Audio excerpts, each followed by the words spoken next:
কালকে থেকে বিশেষ করে যে ভিডিওটি প্রকাশ করার পরে অনেক এই ঘটনার পর তিনি দুঃখ প্রকাশ করেছেন যে বিষয়টি ঠিক হয়নি। এই বিষয়গুলো আসলে কিভাবে লিক হয় ভিডিওর ব্যাপারগুলো? বডি ক্যামেরা ছিল। তার আগে আমি বলতেছি রাজ্জাক ভাই দু একটা প্রশ্ন উত্তর দিই। ভোটার ট্রান্সফার এটা হচ্ছে একটা পার্টি যখন মনে করে যে আমি 300 সিটের ভিতরে এতগুলো সিটে জিতবই না, ওই ভোট দিয়ে কী করবো, ওই ভোট ট্রান্সফার আপনি ইলেকশনে আগে করছেন যে 1.5-2 বছর আগে করলেন। ভোটার ট্রান্সফার তো অত সহজ না। আমি ইচ্ছা করলেই তো আমি বরিশালে যা ভোটার হতে পারবো না। ইচ্ছা করলে ওখানে আমি থাকি, আমার তো যৌক্তিক প্রমাণ লাগবে। সেখানে ইলেকশন কমিশনের অনেক ঘুষ দিয়ে ভোটার ট্রান্সফার করে ফেলছে। এবং আমি বলছি 7 লাখের মতো ভোটার এই ভোটার ট্রান্সফার করছে। ওখানে ধরেন একটা ভোটে 5,000 ছোট আছে, অবৈধ না, ঠিক আছে মানলাম, কিন্তু অবৈধ না। কিন্তু ভোট এটা এক ধরনের কারচুপি, ভোটার কারচুপি। আপনি যেখানে 5,000 ভোট আছে ওখানে 5,000 ভোট নিয়ে আসলেন, ওই সিট তো ফেলই করবে, এই সিটে জিতবে, এই ভোটার কারচুপি। আপনি ধরেন বিদেশি প্রবাসী ভোটার বানাইছেন, প্রবাসী ভোটার এখানে পোস্টাল ভোটার তো বাংলাদেশের ভিতরেই আছে। আপনার লাভ মেরে প্রবাসী সরকার তো এটাকে বলি আমি, প্রবাসী সরকার প্রবাসী ভোটটা হ্যান্ডেল করতে পারবেন না, করছেন কেন? ওখানে আপনার এই সংবিধান অনুযায়ী সাংবিধানিক সরকার, সংবিধানে আছে প্রবাসী দ্বৈত নাগরিক ভোটার হতে পারবে না, প্রার্থী হতে পারবে না, সব ছেড়ে দিচ্ছেন।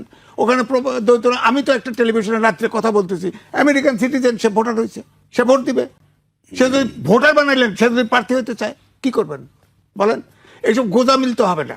তারপরে ধরেন ভোটার, রাতের ভোট দিনে হয়েছে না, ভোট কেন্দ্রে লোকই যেতে ব্যাপার নাই। আপনি সিল মারলেন, ডক্টর ইউনুস বলতেছে তরুণরাও জিতবে, মন্ত্রীও হবে। হ্যাঁ, এবং সব সময় এ যাবৎকাল দেখছি জামাত এনসিপি একসাথে বললেই সেই কথাই বাস্তবায়ন হয়। এখন জামাতের পক্ষেও তো বলে, জামাতের পক্ষে যখন সরকার ফর্ম করে তখন প্রথম জামাতের নাম লইছে না, কয়েকবার লইছে না। এখন তো বোঝা যাচ্ছে এটা তো ইউনুসের সরকার, ইউনুস পক্ষপাত করতেছে, হানা ভোটে হার পক্ষে ক্যাম্পিং করতেছে। তো তাকে এনসিপিতে জয়েন করুক, নাহলে জামাতে জয়েন করে ক্যাম্পিং করুক, সমস্যা নাই। তো ইউনুস তো নিজেই কারচুপি করবে বলে মনে হচ্ছে, নিজেই কারচুপি করবে। সুতরাং এই সন্দেহ তো আমার ভিতরে আসতে পারে। রাজ্জাক সন্দেহ না আসে, উনি অ্যাডভোকেট মানুষ, ওনার তো যত ঝামেলা বাঁচবে ওনার তো ক্লায়েন্ট পাওয়া যাবে তত। আমি তো ঝামেলা চাই দেশে, আমি তো ঝামেলা দেশে, সুতরাং সন্দেহ। এখন বলেন ওইখানে একবার এনসিপির এক নেতা, নাম বলবো না, বলছে প্রয়োজনে আমরা সেনানিবাস উদয় দেব। তখন আমি যে কথা বলছিলাম সেইটা আমি বলতেছি, সেনাবাহিনী কিন্তু চুমু খাওয়ার জন্য ট্রেনিং দেওয়া হয় না, সেনাবাহিনীকে মানুষ ফাইনালি হত্যা করার ট্রেনিং দেওয়া হয়।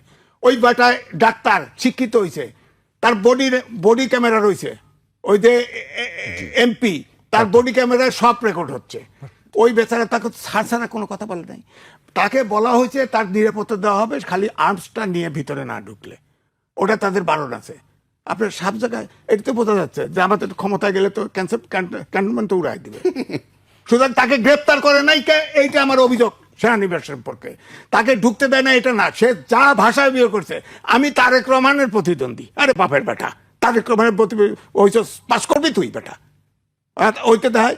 আর তার বলছে তো আপনি অস্ত্র রেখে যান, অস্ত্র রাখার একটা এমপি বারবার তাকে ছাড় বলে কত বিনয়ের সাথে করতেছে, সে যাবেই।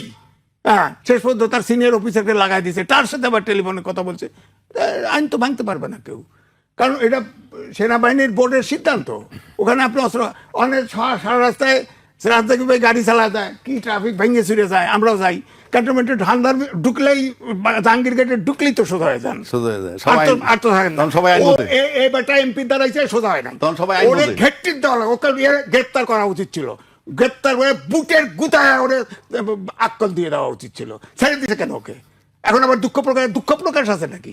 আপনি গণহত্যা করে দুঃখ প্রকাশ করবেন, মাফ হয়ে যাবে? আপনি ক্যান্টনমেন্টের গেট ভেঙে দিতে চান, আপনি মাফ করে দেবেন? ওকে মাফ করবা না, ওকে গ্রেপ্তার করা উচিত এবং ওকে বুট দিয়ে ফেসানো উচিত, যাতে সারা দেশের 18 কোটি লোক বোঝে সেনানিবাসে এটা করা যাবে না, সেনানিবাসকে বিতর্কিত করা যাবে না। আমাদের শেষ শাস্ত্র যেমন বিচার বিভাগ, তেমনি সেনানিবাস। আপনি সেনাবাহিনী তছনছ করে গেটের ভিতরে কতক্ষণ বলে ঝগড়া করছে, কিন্তু কেন? ওর তো বেটার খেয়ালই নাই যে বডি ক্যামেরা আছে। এখন ইলেকশনে বডি ক্যামেরা কিনছে, দিবে, কিন্তু এই সরকারও চিন্তা করছে, ইলেকশন কমিশন, ওই বেচারা ট্রেনিং আছে, ও তো বডি ক্যামেরা সব ভিডিও করে ফেলছে। এখন কয়েক বডি ক্যামেরা করলে আজিজ ভাই, আপনার বক্তব্য শুনছিলাম আমরা। আমি এই বিষয়ে রাজ্জাক ভাইয়ের কাছে শুনতে চাই, আপনি ঘটনাটি কিভাবে দেখছেন? ভাই, ঘটনা আমি কি বলবো, এটা তো খুব সেন্সিটিভ জায়গা, তবু বলছি। আমি এই ভিডিওটা দেখছি, আপনি ক্যান্টনমেন্টে যখন ঢুকবেন, আপনি সশস্ত্র থাকেন, কোনোভাবে আপনি ঢুকতে পারবেন না। ইভেন যদি গানম্যানও আপনার থাকে বৈধভাবে, গানম্যান তো বৈধ থাকলে আপনি ঢুকতে পারবেন না। বাট বিধান আছে, বিধান হলো ক্যান্টনমেন্ট বোর্ডের কাছ থেকে আপনি আগাম পারমিশন নেবেন, অথবা স্টেশন কমান্ডার থাকে তাদের কাছ থেকে পারমিশন নেবেন। তো সেক্ষেত্রে সেই পারমিশন নিশ্চয়ই তার ছিল না, থাকলে তো আর এত বাকবিতণ্ডা হইতো না। পাশাপাশি সে অনেকগুলা বাজে কথা বলেছে। আরে জিব্বা দিয়ে সাইডে তার আমি বলি, পরিষ্কার শুনুন, করে ওর জিব্বা কেটে দেওয়া উচিত। আচ্ছা শেষ করি, আমি বলে নিই। জিব্বা দিয়ে রাস্তা চেটে দেন তারেক জি আসলে, বা তারেক রহমান সাহেব আসলে। প্লাস তারেক রহমান সাহেবেরও তো সাথে গানম্যান মানে তার সিকিউরিটি লোক থাকে। এই সমস্ত তুলনা সে করছেন। জি, মানে এখানে তুলনাটাকে আমি সে বলছে হয়তো সে একটা বার্তা দিতে চায় যে নিয়ম সবার জন্য সমান থাকতে হবে। বাট আপনার তো সিম্পল গানম্যান, আর তার তো আর্মি সিকিউরিটি দিচ্ছে, তারটা আর ওনারটা তো এক নয়। আবার তার পক্ষে যদি যুক্তি দেন, সে যদি যায় যে হ্যাঁ গানম্যান ছাড়া যেতে পারেন, সে বলছে যে আমি কচুক্ষেত পর্যন্ত যদি যাই, মানে ক্যান্টনমেন্ট বের হওয়ার পর গানম্যানটা পাবে কোথায়, এটাও সে প্রশ্ন করছে। কিন্তু তার আচরণটা ঔদ্ধত্যপূর্ণ ছিল, মানে আরো সুন্দর হইতে পারতো, আরো সফট হইতে পারতো। আর ক্যান্টনমেন্টের নিয়ম কিন্তু জেনারেল সাহেবরাও মানে আপনার জেনারেলও যদি যায়, তাকেও যদি জিজ্ঞাসাবাদ করে, তার প্রপার আনসার দেয় তারা প্রপারলি এবং খুব সফট ম্যানারে। এগুলা সে নিঃসন্দেহে আমি বলি যে ভালো কাজ করেনি। হয়তো আমি আজিজ ভাইয়ের মতো বলতে পারি না, বাট আমি এটা সমর্থন করার কোনো কারণ নাই। কিন্তু পাশাপাশি আমার কতগুলা কোয়ারি আছে এখানে। যেমন এটা নিয়ে কথা উঠছে স্বাধীনতা, সার্বভৌমত্বের প্রতীক ক্যান্টনমেন্ট, নিরাপত্তার ব্যাপার আছে ক্যান্টনমেন্টের ভিতরে। Whole cantonment is full of arms থাকে, কিন্তু ওখানে মেনলি মিলিটারি, তারাও নিরাপত্তার চিন্তা করতেছে, যৌক্তিক। এবং আপনি গানম্যান নিয়ে যেতে পারবেন না প্রায়র পারমিশন ছাড়া, যৌক্তিক। কিন্তু প্রশ্ন হচ্ছে, আপনি যখনই নিরাপত্তার প্রশ্ন আনবেন, সেই নিরাপত্তা কি শুধুই সেনাবাহিনীর জন্যে, মানে শুধু সেনানিবাসের সেনাবাহিনী দিয়ে সেনাবাহিনীর নিরাপত্তাই আমরা দিব না। দেশের সার্বভৌমত্ব দুইটা ধরন আছে, একটা এক্সটার্নাল, একটা ইন্টারনাল। এক্সটার্নাল কোনটা? আমার যে সীমানা, এই সীমানা ক্রস করে যদি, বা সীমানায় যদি হামলা করে সীমানা ক্রস করে কেউ ঢুকতে চায়, এটা সার্বভৌমত্ব ভঙ্গ হবে, রক্ষা করবে সেনাবাহিনী। আবার এই যে সেনাবাহিনী এখানে বসা, ক্যান্টনমেন্ট তো আপনার নিরাপদ জায়গা, ক্যান্টনমেন্টের নিরাপত্তার জন্যই তো করছেন। কিন্তু আমি যখন বিডিআর কিলিংটা দেখলাম, সেটা তো রাস্তায় হয় নাই, সেটা পিলখানার ভিতর হয়েছে, এটা ক্যান্টনমেন্ট। কোথায় ছিলেন আপনারা? সেখানে অস্ত্র নিয়ে কারা ঢুকলো? যদি ভিতরের অস্ত্র দিয়ে করে থাকে, বের হইলো কিভাবে? নিরাপত্তার প্রশ্ন বলছেন, আপনি তো নিরাপত্তার প্রশ্ন বলছেন। নিরাপত্তার প্রশ্ন, 57টা অফিসার মারা গেল ক্যান্টনমেন্টের ভিতরে। আপনি যদি আপনার নিজের নিরাপত্তা দিতে না পারেন, আপনি রাষ্ট্রের নিরাপত্তা কি দিবেন? It's a question mark. 2 নম্বর, অনেক সেনা অফিসারের প্রবেশ নিষেধ ক্যান্টনমেন্টের ভিতরে। অনেক অনেক সেনা অফিসার কিন্তু রিটায়ার্ড, কিন্তু প্রবেশ নিষেধ। কেন নিষেধ করছেন? ক্যান্টনমেন্টের কাছে প্রশ্ন করলে তারা বলবে নিরাপত্তার প্রশ্নে। বাট 57 জন অফিসার মারার দৃষ্টান্ত আমি ভুলবো না। এটার ব্যাখ্যা কি? তার তো ক্যান্টনমেন্টের ভিতরে মারা গেছে। 2 নম্বর আসেন, এই ঘটনাটা ঘটছে বেশ কিছুদিন আগে, কতদিন আগে তা আমি জানি না। বডি ওন ক্যামেরা কার ছিল? শুধুমাত্র ওখানে সেনা অফিসারদের, অফিসার না, যারা গেটে ডিউটি করে তাদের ছবিটা কিন্তু এমপি ওকে, সেখানে তাদের ক্যামেরায় ধারণ করছে। আমি নিশ্চিত করে বলতে পারি ক্যান্টনমেন্টের অন্তত 50-100 গজের দূর থেকে কেউ মোবাইল দিয়েও ছবি তুলতে পারবে না। It is so secured. তাহলে বডি ওন ক্যামেরায় সেইটা বের হয়ে গেল কেমনে? এটা জুলকার নায়েক সাহেবের, আমরা ফেসবুকে দেখছি, উনি নাকি এটাকে আপলোড করছেন প্রথম। উনি পেলেন কিভাবে? তাহলে সিক্রেসি আপনি রাখতেছেন না, প্রাইভেসি, সিকিউরিটি, এটা তখন থেকে বেরোইছে। আমি যে নিরাপত্তার দোহাই বারবার দিতেছি, আমার দেশের আভ্যন্তরীণ নিরাপত্তা রাখার দায়িত্ব এই সেনাবাহিনীর।